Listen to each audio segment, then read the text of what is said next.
Les évangiles nous rapportent qu'à 3 reprises, la voix de Dieu s'est fait entendre sur la terre de manière audible.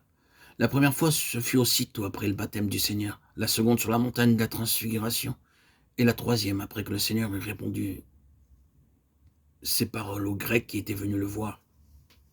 En vérité, je vous le dis, si le grain de blé qui est tombé en terre ne meurt, il reste seul. Mais s'il meurt, il porte beaucoup de fruits. Jean 12, 24. En chacune de ces 3 occasions, le Seigneur Jésus a délibérément fait le choix de la croix.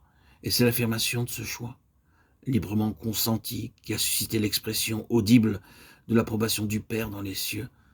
Dans la première occasion, en se soumettant au baptême, il se livrait lui-même à la mort et à l'ensevelissement typifié par ce baptême. La seconde fois, lorsqu'il était sur la montagne de la transfiguration, il n'a pas voulu immédiatement entrer dans la gloire, mais il a parlé de la perspective de son départ, qui allait s'accomplir à Jérusalem. Luc 9, 31. Et enfin, dans la troisième occasion, sa réponse aux Grecs qui étaient venus le voir mit en évidence sa détermination de n'accepter pour seule gloire que celle qui se manifeste en passant par la croix. À ce moment-là, il aurait très bien pu devenir leur chef, et aussi celui de ses compatriotes.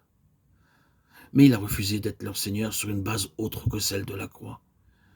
Il fallait qu'il soit mis en terre et donc qu'il meure pour qu'il puisse y avoir une moisson en vie éternelle, et cela parmi tous les hommes représentés par les Juifs et les Grecs.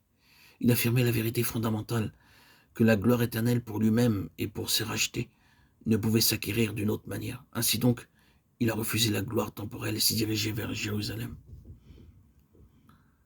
Arrêtons-nous quelque peu sur la troisième de ces occasions à laquelle nous avons fait référence et considérons le récit de Luc 9. Il était dit que la scène ainsi décrite est une illustration du royaume. Mais c'est bien plus que cela, c'est le royaume. Avant cela, Christ avait déclaré, je vous le dis en vérité, quelques-uns de ceux qui sont ici ne mourront point qu'ils n'aient vu le royaume de Dieu. Luc 9, 27. Peu de temps après, il prit Pierre, Jacques et Jean avec lui sur la montagne. Et là, durant un court laps de temps,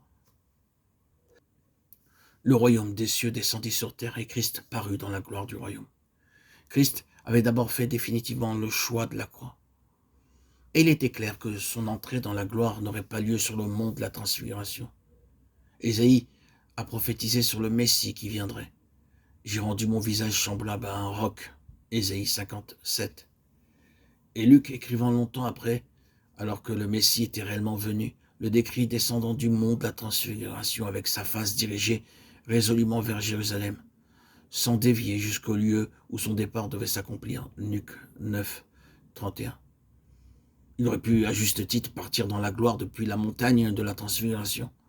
Mais afin que nous puissions partager sa gloire, il refusa d'être enlevé dans le ciel avant de passer par la croix. Le jour de l'enlèvement des saints est proche et nous ferions bien de réaliser que le chemin qui mène à la gloire est le même pour nous qu'il le fut pour le Seigneur. Et Luc rappelle ceci. Lorsque le temps où il devait être enlevé du monde approcha, Jésus prit la résolution de se rendre à Jérusalem.